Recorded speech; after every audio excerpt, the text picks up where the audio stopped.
বাবা, আরে মা তুমি কেন দোকানে এসেছো? বাবা আজকে তো খুশির দিন, আমি মজা করব না? হ্যাঁ হ্যাঁ বুঝেছি, যা ঘরে যা। হ্যাপি দিওয়ালি বাবা। আরে বা আমার ছেলে এসেছে, হ্যাপি দিওয়ালি বেটা। এনে 5,000 টাকা, যা পার্টি কর। বাবা আমাকে কিছু টাকা দাও না। আরে তুই 5,000 টাকা দিয়ে কি করবি? এই নে 100 টাকা নে, যা ঘরে যা। আরে এসেছে আমার বেটা, তুই 5,000 টাকা দিয়ে কি করলি? আমি তো অনেক বড় একটা বম নিয়েছিলাম, সেই বমটা আমি ফাটিয়েছি। আরে বা আমার ছেলে, আর তুমি টাকা দিয়ে কি করেছো? বাবা ওই টাকা দা আমি তোমার জন্য জুতো এনেছি। জুতো জুতো কেন নিয়ে এসেছিস? বাবা আমি দেখেছি। আহ বাবা তুমি ফোন থিয়ে এসেছিলে, তুমি এখানে কেন? তোমার জন্য আমার এই অবস্থা হয়েছে।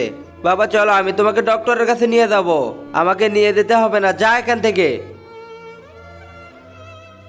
মা তুই আমাকে এত ভালোবাসিস, আজকে আমি বুঝতে পারলাম আমার ছেলের চেয়ে তুই আমাকে বেশি ভালোবাসিস।